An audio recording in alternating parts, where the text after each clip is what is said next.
Alrighty. So, a couple more things today.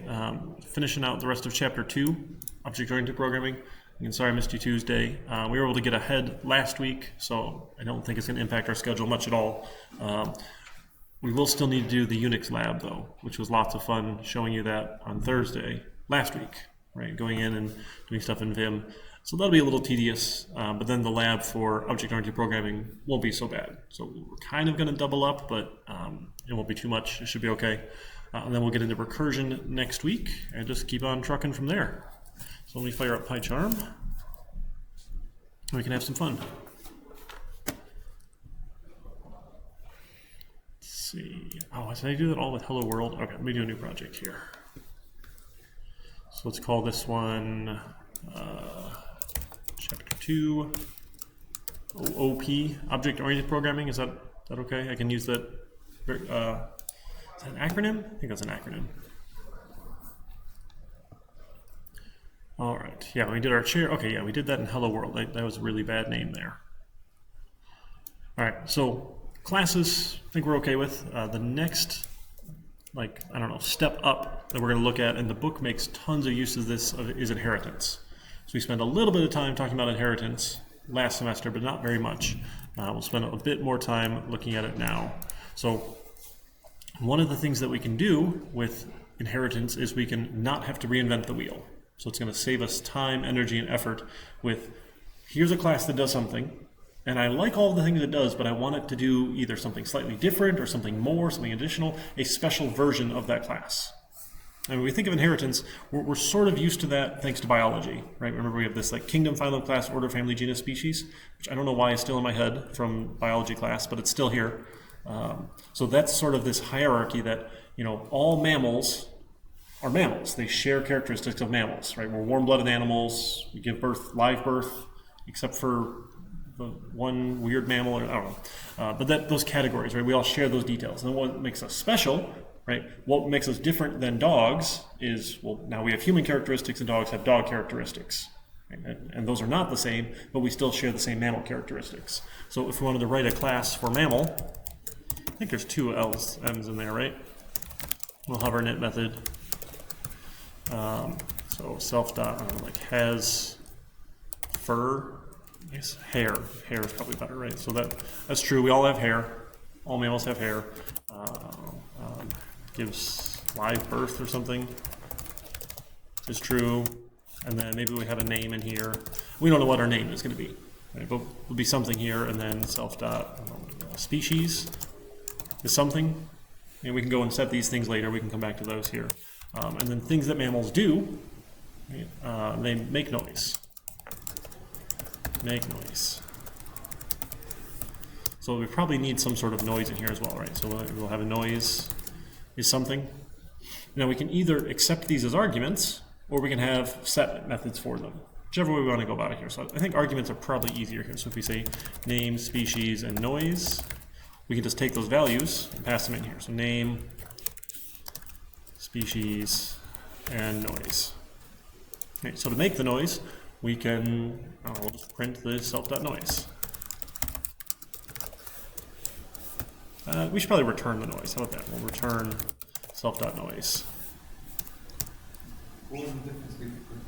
So if we're printing, it'll just show it on the screen. If we're going to return it, we can use it somewhere else, right? Depending on who else wants to use our code here or something else, right? So the other one's not super interesting. We probably need a bunch of get methods here. So can we generate our get methods here? I always forget here. Yeah, generate. No, they're not here. All right, that's fine. So we'll have a get name returns self.name. Some of these tools let you auto-generate those things, and they're so much nicer here.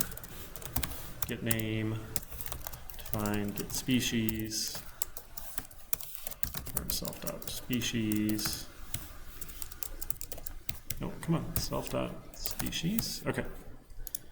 And then, yeah, make noise. Maybe that's get noise. That's probably better. So these are all the gets, right? You can get these things. No. These are just always true. I don't know if these need to be private here. Not super interesting, right? Those are just characteristics of mammals, maybe. We'll say it has hair, it gives live birth. Well, has hair and gives live birth, and say these are going to be constant, right? Gives live birth. Kind of mark these things. With this, if it's all uppercase, right, they're probably going to be constant values. You shouldn't be changing them after the fact. Just some convention. All right, so we have mammals, right? And we can make mammals if we want, and then we can make a class that is a mammal or extends mammal. So some of the words we use for that, right? You have a subclass and a superclass. So your superclass would be mammal, a subclass might be human. You might have a parent class of mammal and a child class of human, or you might have a base class of mammal and a derived class of human. I don't know why we have 3 different words for it, but whatever words you like. I prefer super and sub because there's actually a keyword in here for super that makes this a little easier for us. So we'll say, hey, human, and then in parentheses we say mammal. So human is a mammal. Right? Inheritance creates this is a relationship where all humans are mammals, but not all mammals are human. Right? Now, what's interesting, because mammal has an init method, we have to use this init method to create a human. So we need, if we're going to have an init method here, we probably need our name, right? We know what species we are, and we can either let someone give us a noise, or we can just, I don't know, have some default noise for humans here. So, and it's warning us, right? Where's our, come on. There. So it's saying, hey, the call to init of the superclass is missed. So if you have an init method that takes parameters, right, a parameterized method here, you have to call it, because you can't make a mammal without calling this. So if we don't have any arguments, you don't have to do it explicitly. And we can just take all the defaults. But because we wrote this one, we have to call it down here. And I'm fond of it doing the code for me. So we say super.init. Now it's going to look super funny here, but we're calling this special init method here. Generally, you never see this init method being called. It just happens, right? When we make a mammal, we'd say, hey, you know, some mammal equals a mammal, right? This calls the init method, right? We can give it, I don't know, generic mammal, generic species, and womp womp or something, I don't know, whatever noise you want, right? You don't see us calling the init method here, but this is what's happening with our class. So when you have a subclass and you want to call your superclass as init method, you have to explicitly say, hey, go to my superclass, go to the special init method. And we're just going to hand it the name. Now, I don't need the species, right? I'm going to keep the noise though. So species here is just going to be human. Right? Or Homo sapien, right? Is that that's the fancy science term for our species? Something like that? I'm not much of a biology major. Apologies. It's been many years now. Typo in the word Homo sapien. Really? That? No? I think that's a bad suggestion. I'm not going to take that suggestion. All right. So this will call that superclass init for us. Then we can keep on going. So our inits, if our superclass takes parameters, we have to call them. Now, sometimes it's super easy for things like this. So let's go to, how about some geography? No, geometry, the other geo word. You all love geometry, right? So if we have a class like polygon, right? So polygon, define init, and maybe we have self.side lengths, and then we probably need to know how many sides, right? So we'll have a number of sides, right? Polygons have n number of sides, and they have a length for each of those sides, right? So then I'll have number of sides is my number of sides, and then we'll define a get number of sides, return our self.number of sides, right? So this way, we're accepting a value when you make a polygon, and we're not going to give you a public set method, right? Once you have a 7-sided polygon, you can't take away one of those sides because it won't be a 7-sided polygon, right? If you want something that's not a 7-sided polygon, make a new one, right? So this is essentially like a read-only value now, right? It's almost constant. If we don't give you a set method, you pass it to init and it stays stuck. What we can do though is set the side length. So we're going to have a set side length, right, for a side index and then the length. So you tell me what the index is and you tell me what the length is. So I'm going to go to my side length and I'm going to set that value. Now, when we start our list, it's empty though, so I probably need to go and put a bunch of zeros in here, right? So a couple different ways we can go about it. I prefer the slow way. The book loves the fast way with the list comprehension stuff. Sometimes that confuses me, so I'm just going to say, I don't know, for side in range number of sides, we'll take, we'll take our self.side lengths and we'll append a 0. Right. Add in then n number of zeros. So if I tell you otherwise, we'll leave it at 0. Now when I want to go set it here, I can take my self.side lengths at the side index and assign it the value of length. Now, this might crash on me. If you give me a bad index, we're going to crash and throw an exception. That's okay. That will just crash on whoever called this here. I don't need to do any special checking right now because I would still just crash and say, hey, there is no side index 27, right? You wanted a 7-sided polygon. You don't have 27 sides. That's okay, right? So it'll set, and then we'll do the same thing for a get side length. I'm just going to copy paste here. This is get side length. You need to tell me what side index, and I'm going to return the self side lengths of the side index. So you tell me, hey, what is the length of side index 3? I'll give that one to you, right? So now I've got a polygon. Other cool things polygons can do is a get perimeter. Perimeter? Does that seem right? So we're going to return the sum of self.side lengths. And that's my perimeter. It might be a closed shape. It might not be. I don't actually know. So I'm bad at geometry. Can you technically have a perimeter of an open polygon? I don't know. Maybe you can. We'll pretend like you can. So that's polygon. Right? Now, some more common polygons that you're probably familiar with. How about a rectangle? Rectangle, right? So rectangle is a polygon. Now, for rectangle here, you probably know the length and the width, right? Or we can start them off and then you can go set them later, but I'm going to assume you probably know the length and width. So I still need to call my super init method here, right? Because my superclass needs an argument for its init method, I have to go explicitly call it. So I'm going to let that write the code for me here. So let's add the call. Now I don't need a number of sides though, because I know rectangles have 4 sides. That's pretty easy to know, right? Okay. Then I'm going to go set the length and width here. Now, this is where it gets to be a little bit funny because a polygon lets you set side lengths independently. In order to be a rectangle, right, your lengths have to be the same on both sides and your widths have to be the same on both sides. Bless you. So what I want to do is I want to change the behavior of set side length. I don't want this set side length to work.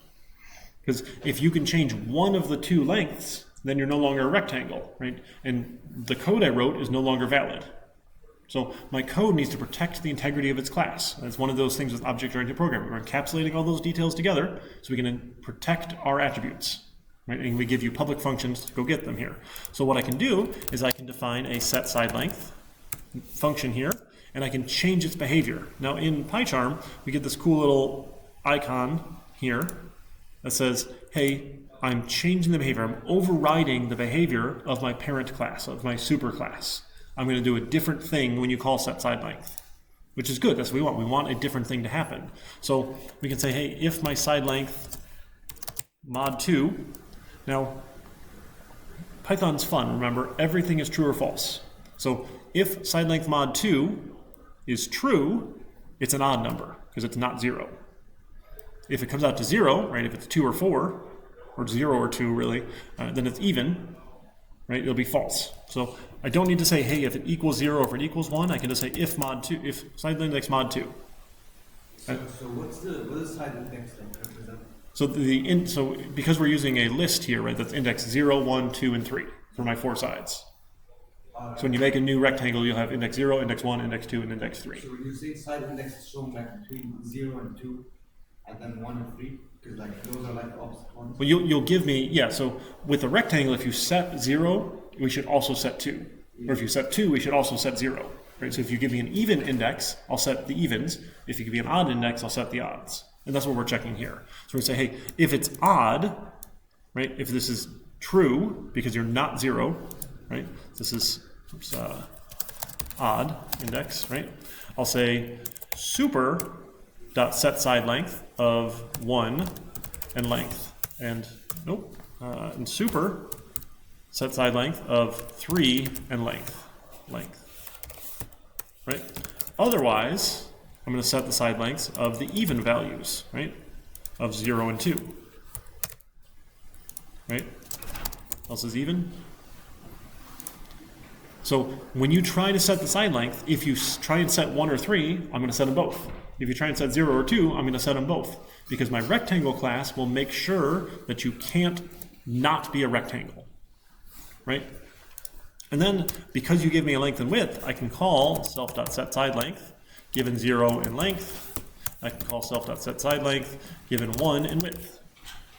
Right? So when you init, when you create a new rectangle, I'm going to set the lengths to length. I'm going to set the widths to widths. Right? Now the other thing we can do with rectangles is if we know it's a rectangle, we can get the area.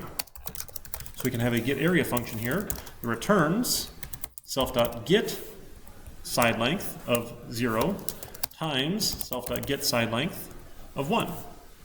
Right? Give me the length of index 0 and give me the length of index 1. We'll multiply them together. Now we have area. It's length times width for rectangles. Right? That one make sense so far? Okay. So now we've got rectangle. Let's try a harder one here. Let's do a triangle. So triangles are also polygons. So we're going to need an init here. Now, to create a triangle, you have the 3 lengths here. So either we can have it as an argument here, or I can just let you set them separately, right?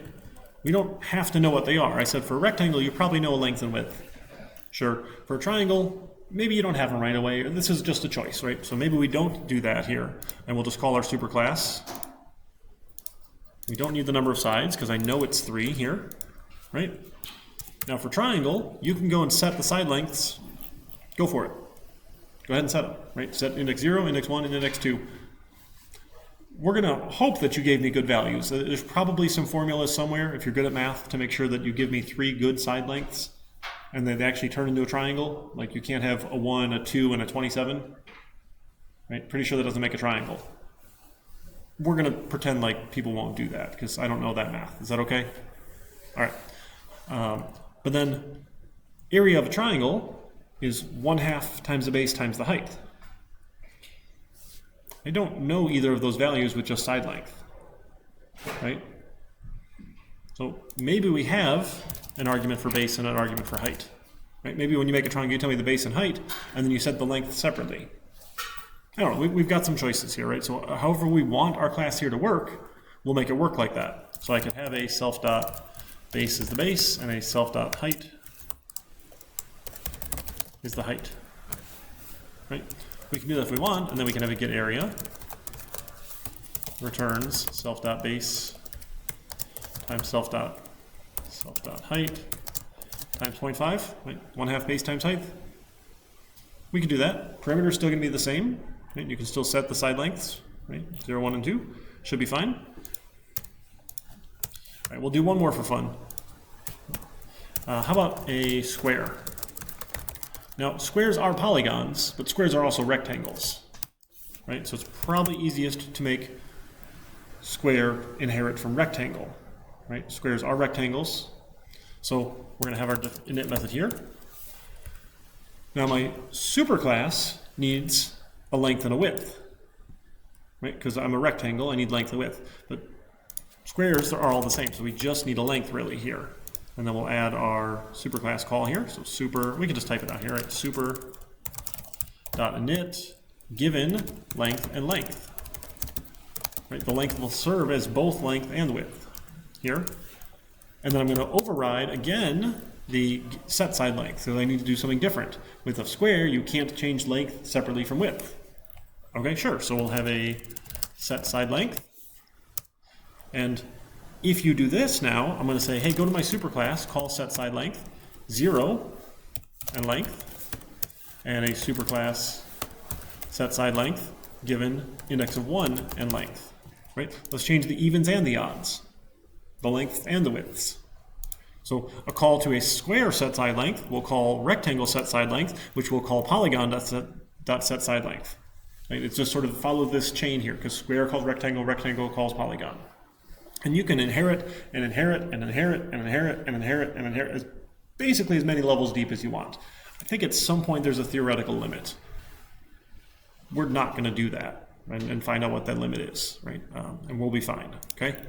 So if this behavior fits your solutions, inheritance is a choice we can use. And we're going to do that for our first project. We're going to play with inheritance because it's a good thing to practice. But a lot of times, folks who are learning to program like get all excited about inheritance, and they're like, "Hey, everything can be derived from another class here." It's really trying to fit a square peg in a round hole. It's one tool. It's not everything. Right? We're not always going to use inheritance. It is if I already have a class that does X, Y, and Z, and I like all of the things it does, and it is one of those things, but it's a special version of it, then inheritance is an option for us. Right? Because, hey, you do all the things that your parent class does, but you do them a little special. Right? Now, square doesn't need to change get area. It doesn't need to change get perimeter. They all work the same. Right? The only thing it does different is change how we set side lengths for square. Right? But now I have a class, and it makes sure that the length and width stay the same. I could use a rectangle and just myself call sets the odds and evens if I know it's going to be a square. But putting it into code then makes sure that it follows that pattern. Right? So we're codifying the behavior of our classes here. And this is when we do stuff like that. All right, we'll do one more other example here. This is more of a fun one here. So let's have a class for item. Define init. Now, the item will probably take a name, a quantity, and how about a unit price here? Okay, so I'll have a self.name, I'll have a self.price or quantity, and a self.unit price. Unit price, quantity, and name. Okay, and then we can get name, define get name, return self.name. Now, once you have the name of an item, it probably doesn't change, right? Once you're selling a Reese's candy bar, it's not a bar, right? It's just Reese's candy. Once you're selling a Reese's, right, it's always a Reese's. You're not going to change the name here. Now, the unit price might change, though, right? The grocery store might say, hey, they're going to be on sale this week, and then next week we're going to put the prices back to where they were. So it might make sense for us to have a set unit price function here that can go and change these things. Why? Oh, it's not tab. I've got like a weird red line here, but if you kind of notice here, the tabbing is just slightly off. I'm like, that's why everything's a little bit red. Let's see if I can get that fixed.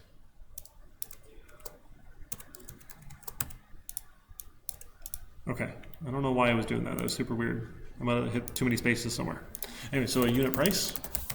Now, grocery stores don't want to lose money. Or they don't want to give away money. So unit price should always at least be 0. Maybe you're going to give it away for free. Maybe, right? I can't sell this thing anymore. Just take it off the shelf for me. Otherwise, I have to pay someone to throw it out. So maybe 0 is okay. So we can check, hey, if my unit price is greater than or equal to 0, self.unit price equals the unit price. Right, we can go ahead and do that. Or again, depending on which sort of syntax you like here, you can say, hey, if it's less than 0, we'll take my unit price and set it to 0. And then we'll set our attribute, right? This way we avoid an else. And people think they're clever. We've done less code. Sure. Right? So if it's less than 0, put it to 0. Right? You probably meant to give it away for free, and then set your unit price. So we're doing that little bit of bounds checking here, making sure we're doing it right.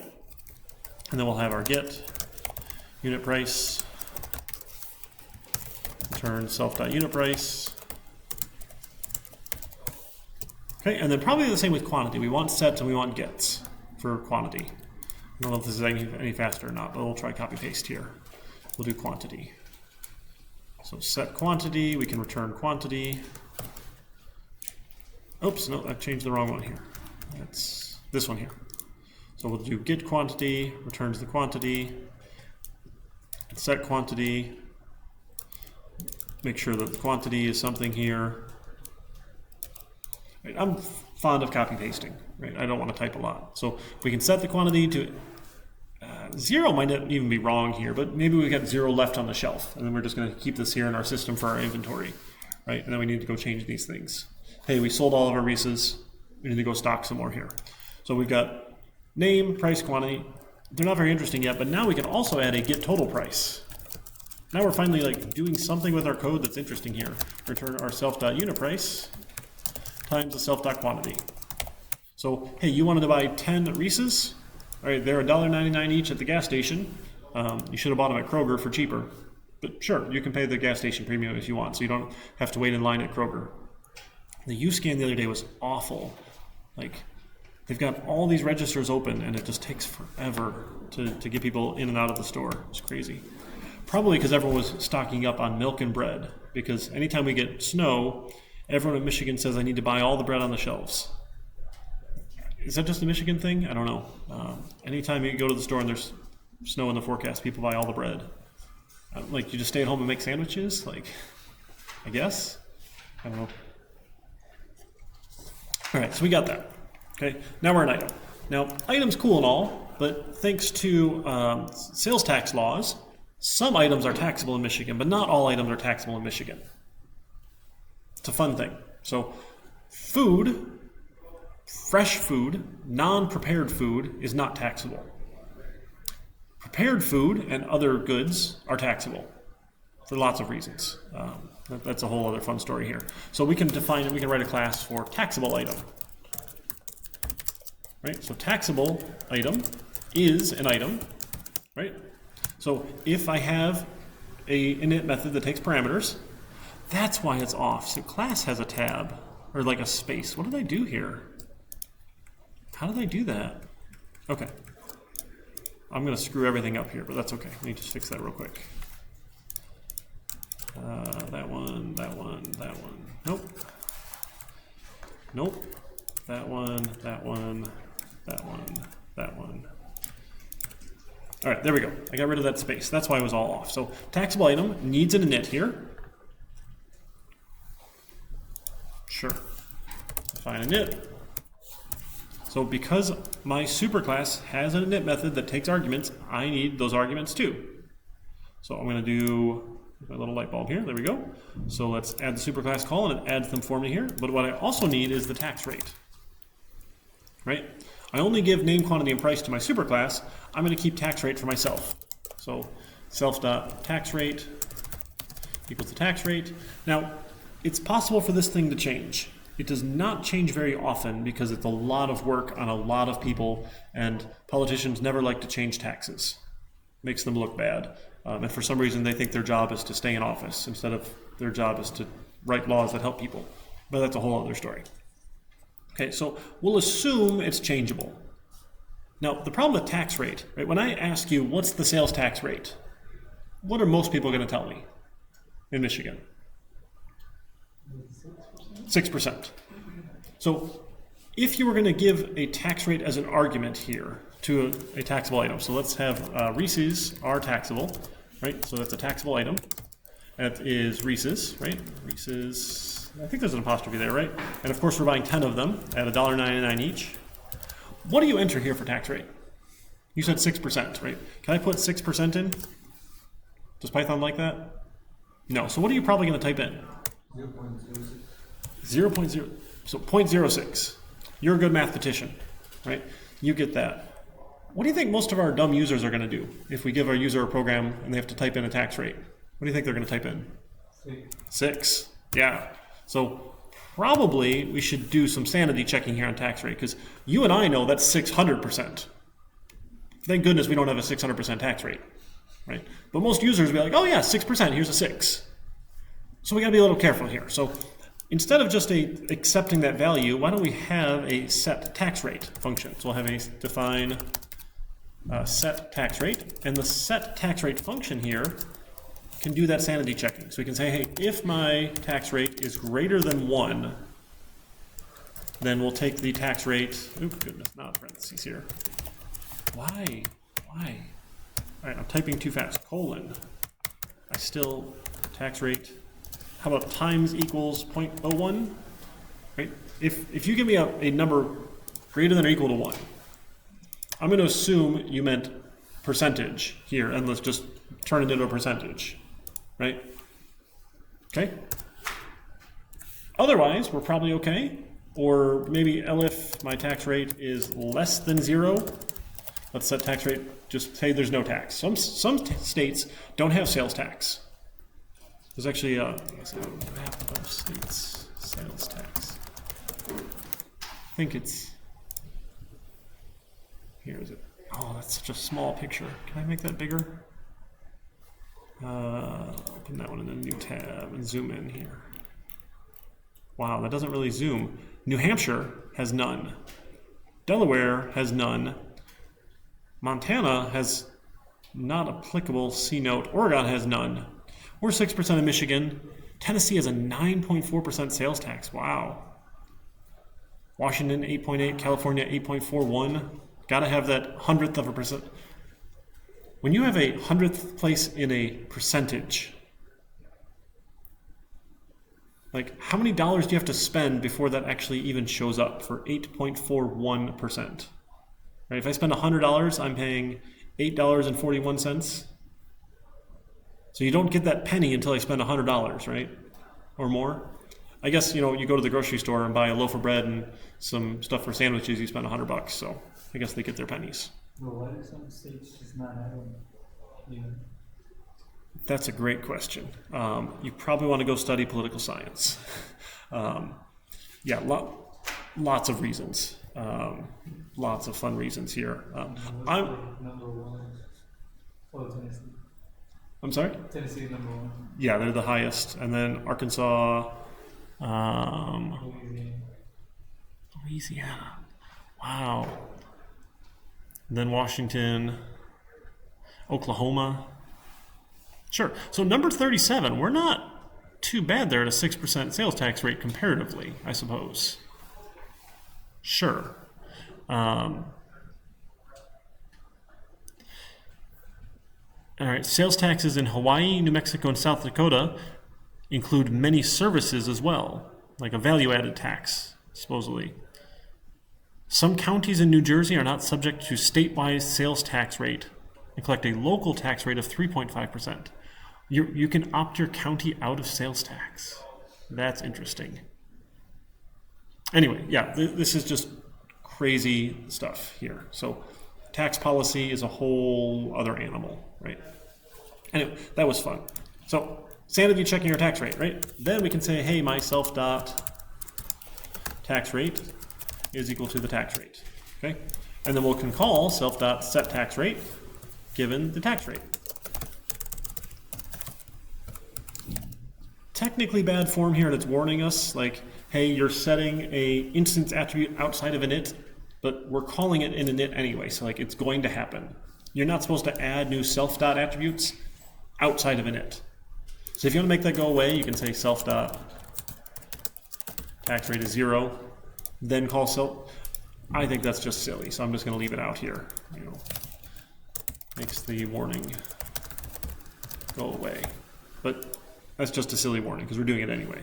Okay. So, but now I can give it a tax rate of 6 or a tax rate of 0.06. And I will get the exact same thing here, right? Because our set tax rate is doing some of that cool work for us. Now the other piece here, what we want to do is the get total price, right? No longer do you just get your quantity and unit price, right? We're going to now return, right? My super.get total price times, now because I'm storing tax rate as a percentage, right? I really want to multiply this by 1 plus the self.tax rate. And then all of you are shaking your heads at me right now because I didn't follow order of operations. Thank you, right? This is in parentheses. Thank you. Yes. 1 plus the tax rate multiplied by the former total price is the new total price now that we've cut in the state on your sales tax. Okay? That part makes sense? So we can do different things than my superclass does with the same name of the method. And why that's fun is I might have something like a shopping cart, right? Shopping cart is just a list. And again, we can make a class out of it and do interesting things if we wanted here. Okay, we'll make a class out of it and do interesting things because we want to. So we'll make a class for shopping cart. shopping cart.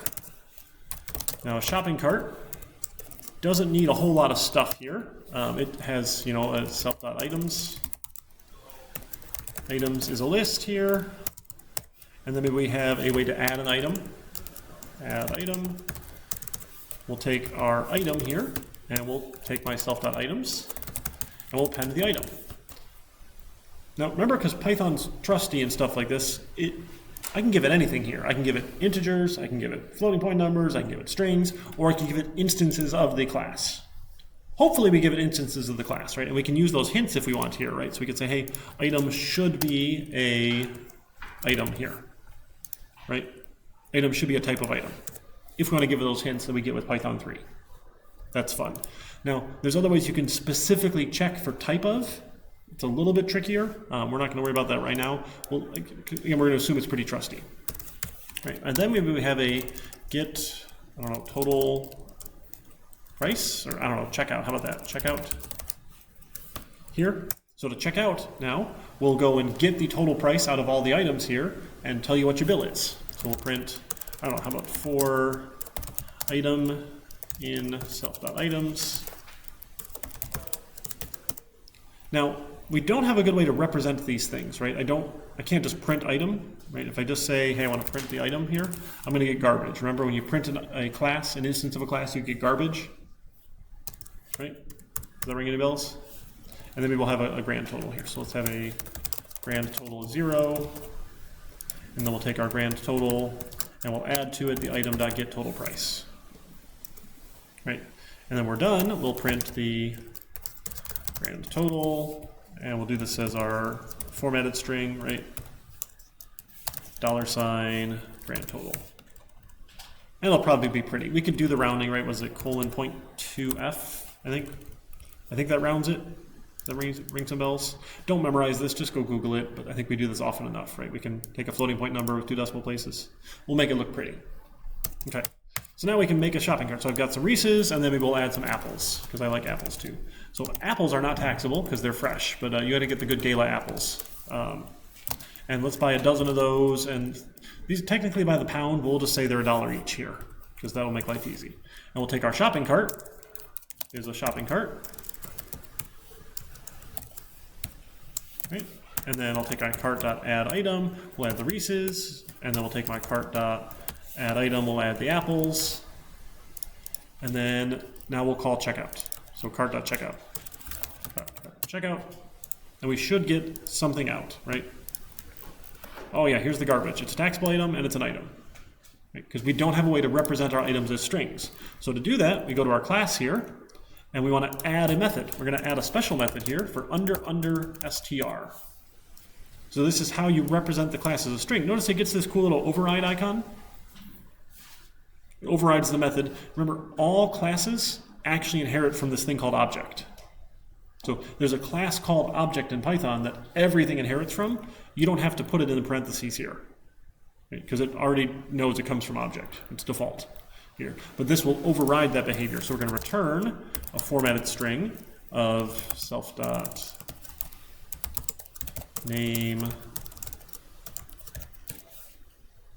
I don't know, in quantity and price or something. What?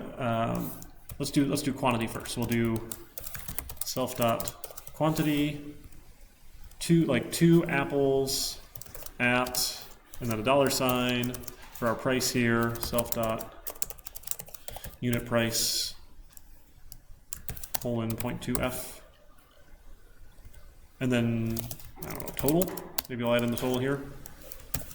Self.getTotalPrice, :0.2f. Right, so we can get a nice little representation of this here. Get total price. So let's give that a run.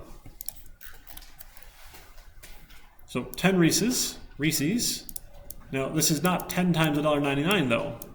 You're gonna be a little confused why this costs more than 10 times $1.99. Now my Gala apples came out perfect. So if it's a taxable item, we need to override the behavior of our string class again here, right? So I need to do all the things my parent class does, but I also want to add in the tax here. Now, this isn't really going to do what I want here if I call my superclass string. right? If I just say turn superclass dot string of self, is that? It's unhappy. Superclass string, superstring, plus, like we just want to add in here tax rate of self.tax rate, tax rate, formatted string. Let's see what we get here. Okay, so now we see our tax rate. So it sort of worked here, right? I guess. I don't know, do we want to multiply this by 100? And then add like a percent sign? Is that prettier? Now you can see it's a 6% tax rate. Maybe we'll put this like in parentheses as like a note here. I don't know. All right, whatever you want to do here. So we're going to do the superclass thing, and then we're going to add to it, hey, by the way, you're paying taxes, right? So that you know. Or we could calculate what the tax part of that was. I don't know. We got lots of options here, depending on how we want to do it. Right, and then the grand total should be those two added together. So I think that worked out okay. This is why it's fun, right? We get to use this same get total price, whether or not it's an item or a taxable item, right? The other fun thing we want, if we wanted to go even further, right? Maybe we have perishable items, right, that have sell-by dates. And if it's past the sell-by date, we'll tell them you can't buy this thing, because technically stores can't do that. I don't know how all those rules work. It's some sort of weird nonsense, because most foods with the sell-by dates, the recommended dates. Like canned foods, just because it says sell-by does not mean it's gone bad. Now, fresh meats, I don't recommend you buy after the sell-by date, right, because it's fresh meat. But frozen things, canned goods, I think you're probably fine. Again, not a doctor. Don't take that advice. I eat almost everything unless like I see mold on it. Like if the date's old but there's no mold on it, like yeah, it's fine, right? It's bread. So my wife disagrees, and that's okay, right? She doesn't have to eat it. I will. Okay, so that's our items here. Right. Now the last piece is doing this by hand is a little bit obnoxious, right? Adding these shopping carts. We're going to talk about unit testing. Because unit testing is one of my favorite topics, because unit tests are great. So how do we know that we did this right? Well, we just went and eyeballed it here. Have you ever read your own English paper and found typos? Or like as you read it, you know what it was supposed to say, so you miss the typos, and you turn it in and you get marked down for typos, and you're like, how did I miss? I said the word was twice. Oh, right. When I was a kid, Microsoft Word didn't catch that, because all it did was spell check. It didn't do the grammar check. So you folks have it easy now that Microsoft Word is like, hey, you have the word was twice, dummy, and it will fix it for you. It was not that good when I was a kid, which was sad, because I know what it's supposed to say, but I put typos in. So same thing goes for people and checking our code. I know what it's supposed to output. So the chance of me missing it here is actually pretty good. So you know who's really good, or what's really good at comparing two values and making sure they're the same? Computers. They're really good at that sort of thing. So let's go to our item class here. I'm going to right click on it and say go to test. PyCharm says I don't have any tests. We'll say okay, let's make some tests. What do I want to test? Everything, but not really everything. So quantity and unit price. So the sets are really important. We're going to test the gets kind of all together when we test the init method, because you can't really test. I don't need to test them separate. The idea with a unit test is you're testing one small little chunk of code, right? Testing individual gets is a little bit silly, because I'm going to do all the gets when I test the init method in a little bit, because I typo things all the time here. I'm going to make one more test here. So we got a test for init. Okay, so when we test things, we're going to follow this AAA convention. Just a convention. You don't have to do it this way, but if everyone does it the same way, it's easiest for everybody, right? So we're going to arrange, and then we're going to act, and then we're going to assert. Right? So arrange is set up the variables we need to test. Act is all the code we're testing. And then assert is, did we get what we expected? Okay? So to test the init method here, if I'm testing item, I'm going to have an expected name is apples, and I have an expected unit price. Well, how about we'll say like 1.1, just so we make sure we can do floating point numbers here. And then an expected quantity. How about 2? Right? All right, what code are we testing? Well, we're going to test the item init method. Now, I don't actually have it yet, right? I can't say item because it doesn't know what an item is yet. So I need to go say from, now mine's called main, right? The main module, the main Python file, we're going to import item. Let's import the item class. Now I can say, here's my, I don't know, apple equals apples equals an item, given the expected name, given the expected quantity, and the expected unit price. Okay, so this is the code we're testing. We're testing the init method. Now we need to go get all the actual values out, right? And get values. So let's go get the values. Now I have an actual name. What does my code think the name is? Apples.getName, right? What is my actual quantity? What does my code think the quantity is? So apples.getQuantity.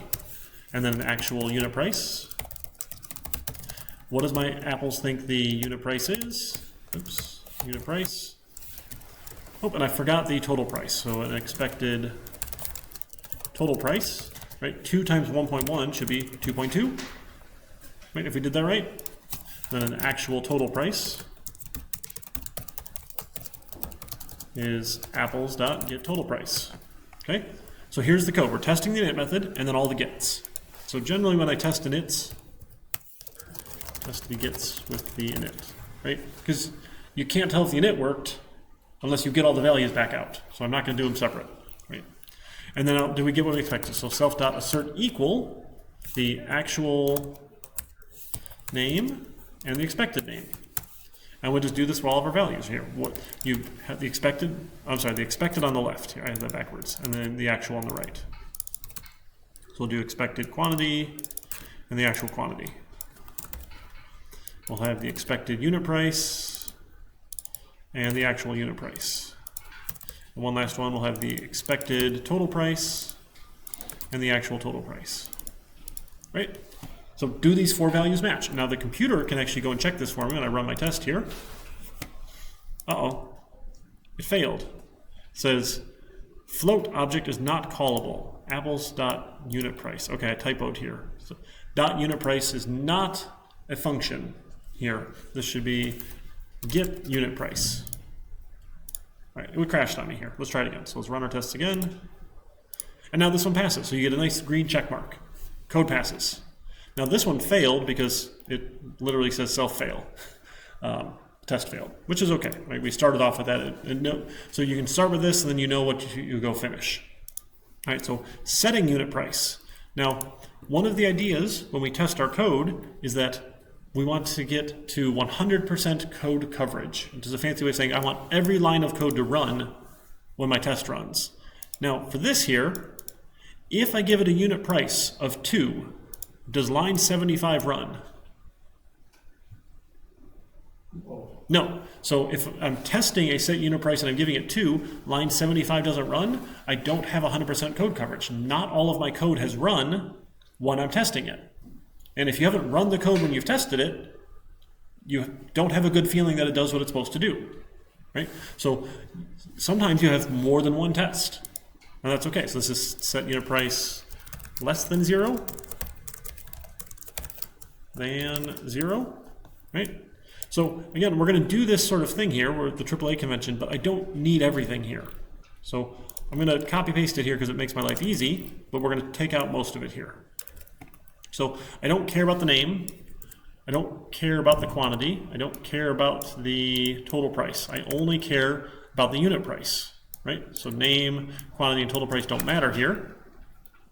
And then we're going to change these other ones here for the asserts. Okay. So if I don't care about name, I'm just going to give it blank.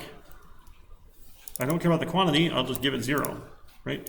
The expected unit price is what I care about. So if it's less than 0, it should come out to be 0. If I give it, say, like -2, right? Oh, well, we didn't do that, right? We didn't use our unit price here, so we should, right? We should have our self dot. Actually, this would be good here. This is a good example of this failing. I'd expect if I gave it -2 to get 0 back out, right? Get the unit price, and let's assert and check it here.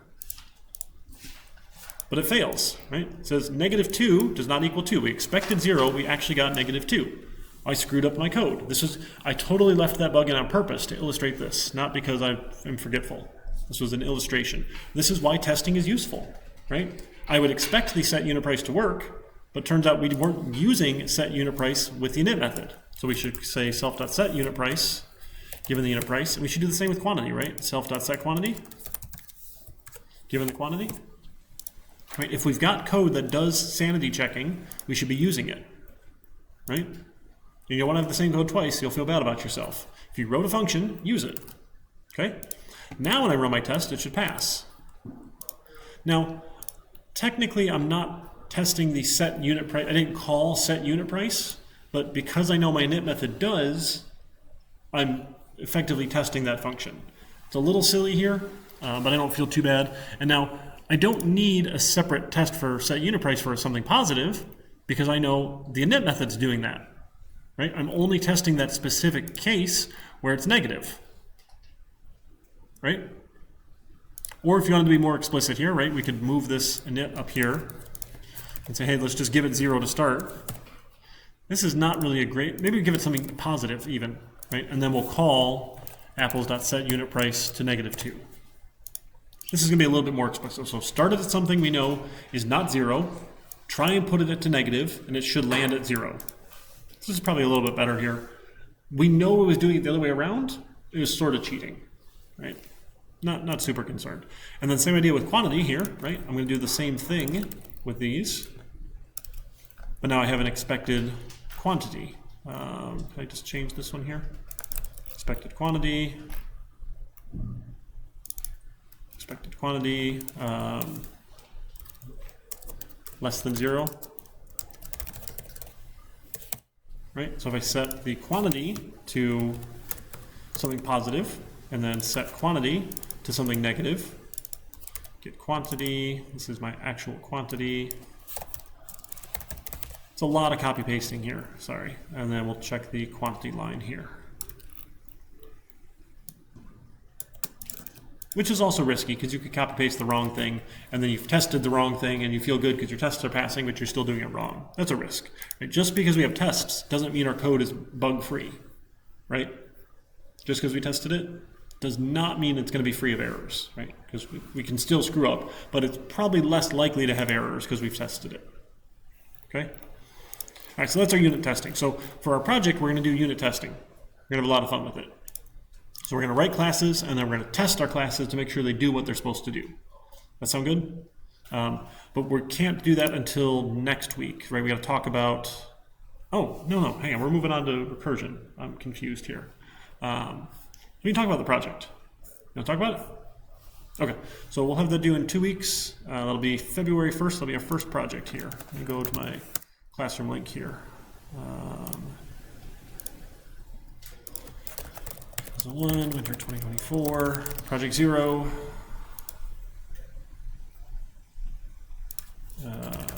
Python template. Give you a link here. What did you do? 2 weeks. Should be February 1st, if I counted right.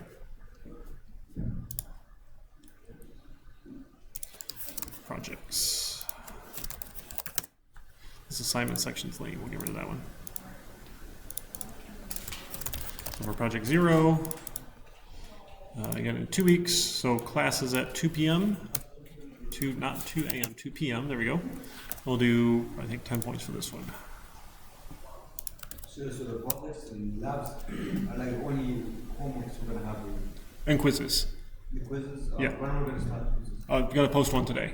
Yeah, you got to write that quiz too, or add it to Canvas here. The one today will be about what we just did. Object-oriented programming, chapter 2. So stuff we talked about, and you might have to go look at chapter 2. I give you the quizzes so you read the book, or at least have flipped through the book. Yeah. It's close. It's close. Okay. All right. So we're going to work on our inheritance here. When is the quiz due? They'll be due next week. We'll have a week to work on it. Thursday? Yeah. Yeah, the end of next Thursday, like 11:59 p.m. Yeah. For like reading the book, like, so it's like chapter 2 is like almost 50 pages. So like, how do you want us to kind of like skim through it? Should we just get like headings and examples, or like? So I mean, ideally, it all makes sense to you. So if you look at the topic and you're like, hey, yeah, I got this, skip it. If you look at the topic and you're like, I have no idea, read it. I'm trying to give you the highlights in lecture time, but you might have to go do some more reading, or see his examples, and it might help solidify some of that. But don't read every single word just to say you've read every single word. Right? If you know it, you know it. That's fine. You go ahead and skip it. Yep. All right. Excuse me. So we're going to write some classes here. We need URL. All right, so we're going to write our, write and test classes for our, what are we doing?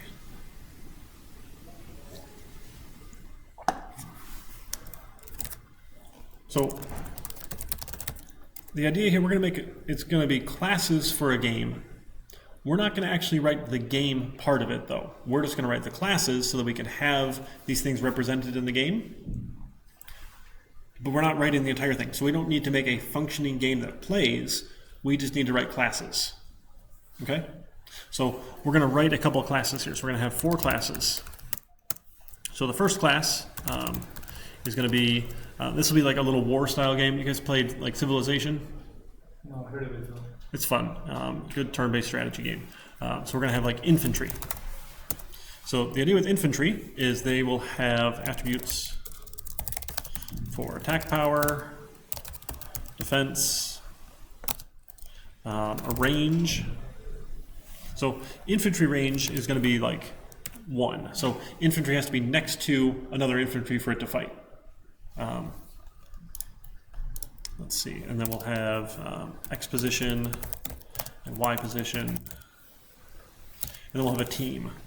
Okay, so you can attack things, you have a defense, so when 2 units fight, here, when units fight, if the attacking unit attack power is greater than or equal to the target's defense, the target dies. Right?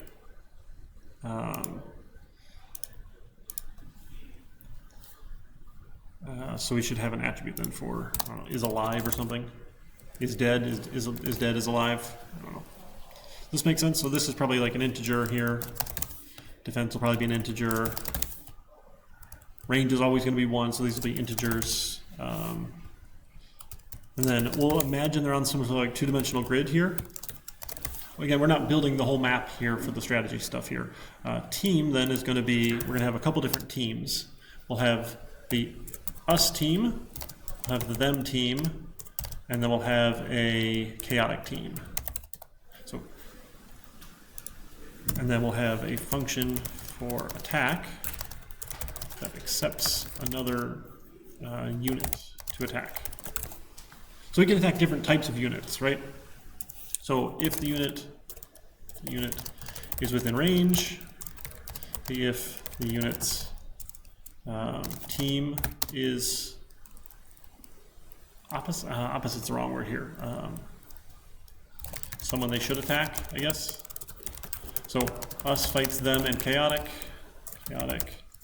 Them fights us and chaotic fights everyone. So if you're on the us team, you won't fight another us unit. If you're on the them team, you won't fight another them unit. If you're in that chaotic team, you just fight everybody. You don't care. Okay? So the game doesn't make a lot of sense. We're just having classes for it here. So infantry, right? They can only attack units they're next to. So they're X or Y, right? They need to be like within range of each other. Okay, this is probably not going to work out as super well because the math will be a little funnier here. Let's say the range is 2. Because when you take the distance between an X position and the Y position, right, you can do the little Pythagorean theorem, right? If I'm at 1, 1 and you're at 2, 2 or something, right, you get the square root of 2, right? So that way you can attack diagonal units. Does that make sense? Okay. All right. Within range, right? That's the Pythagoras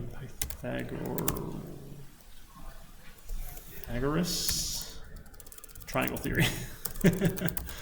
I can't even spell, so right.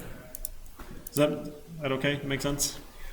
All right, so we've got infantry here, and then we can move, right? So infantry can move. Now, our infantry are a little stupid here. They're only going to move in straight lines. So they can move either x plus or minus, or y plus or minus on a given move, right? So to move, you have to tell them x or y and how far, right? No more than 3 units. So you can go up or down 3 or left or right 3. You can't go diagonal because, again, it's fine. We don't need to worry too much about that. So that's our infantry unit. That's our first class, okay? And then we're going to have a second class is going to be our artillery. Right, the artillery units, right, have all these values here, right? But their range is going to be, I'll say 10 for artillery. These things can shoot a little further, right, for our units here. That's right there. So infantry attack power should be 5. Their defense should be 5. I guess we should have units, right? So units have all these things. Attack power as an int. It should have defense. Do you have running? I'm sorry? Do you have an example of these code running? So we're not actually running any game. We don't have a game that works here. We're writing the classes and we're testing the classes. Someone else who does game stuff will write the game for us and build a nice little UI that we can click on or put it in a website or somewhere or a mobile app, right? We're just writing the logic for the classes here. So how do you represent a unit or these different types of units on the board here? Right? Range as an int, x position as an int, y position as an int. So hopefully you're already seeing if these things are units, right? Team is the, I don't know, string is probably fine for string here, and then is alive. So we're not supposed to have the game running? No, we're just writing the classes and unit tests to make sure the class functions work. And what should what? So there's a team called is alive.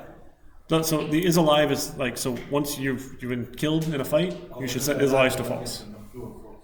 Yeah, just a Boolean value. Boolean. Yeah. But what exactly should the class do? So we're going to figure out how they can fight each other and move. So fighting needs to do certain things, right? You can kill the other units, and then they can move certain directions here. Right? So we need to have a function for fight. And how does an infantry fight another unit? So basically, we're not passing any input values and we're just testing it basically, right? The classes and.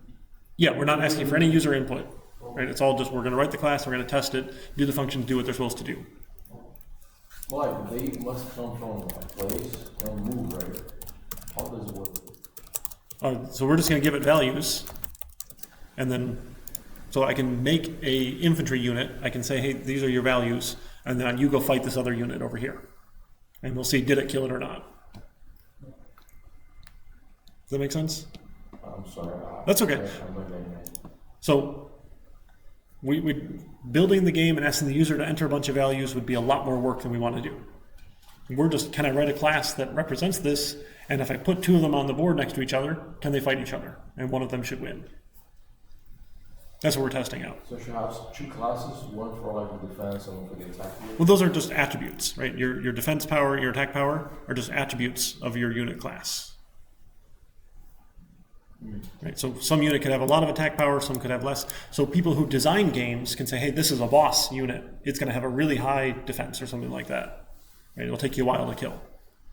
We don't need to get any of that. We're just going to write, can I write the logic here for how my classes are going to work and interact with each other? Right, and how exactly should they interact? So through functions, so this attack function. It's going to make sure the target's within range and make sure that it's not our team. And then we'll see if our attack is better than their defense, they die. So they will just be moving randomly? So you can call move, right? It'll have a move function, right? So a move function, right? And then for infantry, they move on straight lines because we're just going to make up some silly rules here, right? So you tell me, do you want to go x plus 1 plus 2 plus 3, minus 1 minus 2 minus 3, like some values, right? We're going to pass values to this function for move, and we can move the unit. Like the range for both is the same, right? For infantry, they have a specific range. Our artillery have a more higher range, right? So then we have an attack power of 10, but our defense is really low. Here's 1, and then we can move 1 unit for 1 XY plus X or Y. Both sides will at a have time. the artillery and the. Yeah, so you can have any kind of unit here that you want here. Right, so we'll say artillery is really slow. It only moves 1 at a time. It's got a good range, got a good attack power, has almost no defense here. Right, the infantry units are a little bit faster here. Right, attack, defense are pretty even. Right, this sort of thing. Does that? And we're just going to come up with different units that do silly things here. So when you say no more than 5 units, that means like in one block, in one like space, 5 infantry units. Well, no, so like you can move 5x. You move along the Five. x-axis 5 values, or move along the y-axis 5 That's the values. same for the artillery? No, so artillery only going to move 1 at a time. They're a lot slower. You have to drag your cannons around, right? This is really slow. Yeah. So they only move 1 at a time, right? And then we'll have a third class. This will be our cavalry. So the cavalry are really fast, right? Those are horses here, but their range is pretty low, right? So their range, we'll say, maybe is 5. They can go kind of quick here, and they'll have kind of a low attack power here. They've got pretty good defense. We'll say is 10 here, and they can move 10 X or Y at a time.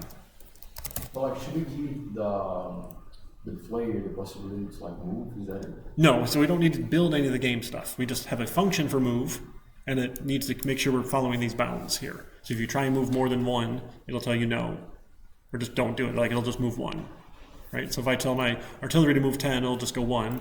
If I tell my infantry to move 10, it'll only go 5. If I tell my cavalry to go 10, it'll go all 10. So like I have once the defense and the attack. Like they move one at a time, right? Yeah, so we would go through, we'd have some sort of loop, like, hey, for every unit that I control, go do something on my turn. And then the next player's turn, the them team is going to have a turn. They'll move all their units. We're not actually building the game, though. And like once one comes to the range, you just shoot it, right? On your turn, you can have your unit target someone and attack them. Say, hey, attack this target. When we attack, make sure that it's not our team, that they're within range, and see if we kill it or not. Right. Right, and then we'll have a fourth class, fourth class. This will be the sergeant. Sergeant? How about lieutenant? I can't spell any of these words. Captain. I can spell captain. We'll have a captain class here. So captain is a infantry unit. So captain's not just a regular unit. Captain is an infantry, but they're special here. So they're going to get additional. Let me see. This is. Don't need all those here. So attack power is 5. Defense was 5. Right, for this one, we've got the functions for attack. Let's see. I'm trying to make sure I put it all in the right spot here, right?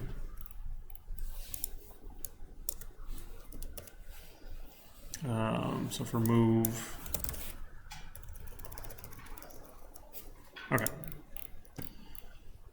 So then the captain class, then their attack power, we'll say is 1, but their defense is really high. We'll say their defense is 20 here. Right, so they're just a special kind of infantry unit here. And then they get a special ability. They're going to have a new function, so a special function. So like attack power is like the damage they cause is 1, right? Yeah, yeah, And their defense like the health. yeah. So their special function will be rally a target. So if the target is within range and on their team, they restore all their defense. So you die when your defense goes down to 0, right? Should we call that hit points? Does that make more sense than defense? We'll call it hit points. Hit points. That's a more common game thing here, right? And what is the distance they start from each other? I'm sorry? What is the distance they start from each other? Wherever we start them on the board. So someone might come up with a million by million grid, and you're going to play the super open-ended world game. Maybe you're going to play on a 20 by 20 grid. Right? It's not up to us. So the game designer is going to pick that. Maybe there'll be different levels. Right? Some levels are bigger than others. So it's like for the classes, will it be like the infantry class would be like, you know how we have the super class? Yeah, so Yeah, then the second, third, and fourth classes would be like based off. well, so they're all type of unit, right? Because unit they're all shared attributes here. So unit would be the first class. Then Yep. we have infantry. And then infantry is a kind of unit, artillery is a kind of unit, cavalry is a kind of unit, but captain is a kind of infantry, right? And their special function. So actually, we shouldn't even call it rally. We should say we're going to change the behavior of attack to rally a friendly unit. So if the captain, quote, attacks a friendly unit, they get all their hit points back. So they can't really, like, don't really do any damage, right? They're just there to make them strong, make their units stronger. They're the healer, the cleric of the party, right? Whatever, we're mixing game metaphors here, sorry. Yeah. Well, what I was thinking of is create some kind of system that randomly assigns like an X position on like the unit. So you're thinking way too hard about it. That we don't need any game. It doesn't have to make any sense at all. I'm just writing a class and writing a test. Doesn't work. That's all we're doing. No one's going to play this terrible game. No, I see what you're saying, but like, I just don't know how it's supposed to interact. So like, I'm just creating a class, and what Yep. should the classes do? We should make sure that attack works, right? And make sure that move works. And make sure that when you create one, you get the correct values back out. The move is literally like, it goes Y position. Yeah, there's so X move position, Y5. this. It'll go Y plus 5 or Y minus 5, right? Is that all? Yeah. Yeah, what about the range? So they eventually should like interact with each other, right? So when you attack a target, if it's within range and it's not your team, you'll do your attack. You'll take away their hit points based on your attack power, and they may or may not be dead. Yeah. So basically, with this assignment, you're test us like with whatever the OOPS concept, you're participating. Yeah. So we're going to write unit tests for it. Yep. Yeah. So let me add the rubric here, and maybe it'll make a little more sense. Just what we're looking for with the rubric, right? So this is project 0. And how do you want us to create the different teams? So there's just us, them, and chaotic. So us will not fight us, them will not fight them, and chaotic just fights everybody. So you might say, hey, attack every unit within range, and then if it's your own team, you just don't actually do anything. However the game portion of this would work for someone making a user interface. Maybe you have to click on a unit, maybe they just spray bullets around the range, and we turned off friendly fire. You got lots of options. So like us, not attack us, but everybody else, right? Yeah. So like 3 teams, really? Yeah. Well, yeah, 3 teams. Unit tests for the unit class, that sounds a little funny, but that's okay. Right, and then we have I don't know what we're supposed to test, because like, I don't see anything to be tested there. So we're going to make sure that the methods do what they're supposed to do and the values were set properly. So it's not supposed to be gameable, but like... We're not playing anything. So when you hit run, nothing will happen. All we're going to do is run tests. Unit tests. Right, so point for the class, point for the test. We'll do this for each of them here. So we have the... That's like, does the guy move? Is that it? Yeah. Can they attack something and can they move?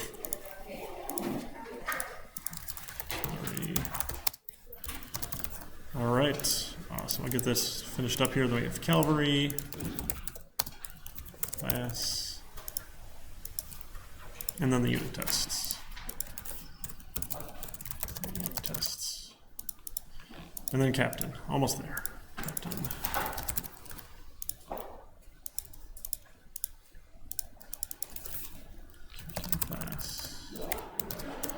Tests. All right, so just 10 points. So half the points from tests, half the points for actually writing the classes here. All right, and you're going to turn in the URL. The URL of your repository. All right, sorry, I ran just a minute over here. So we got 2 weeks to work on that. We'll have time in lab or after class if you got questions. Bring them then. We should be able to get this knocked out. All right, thanks.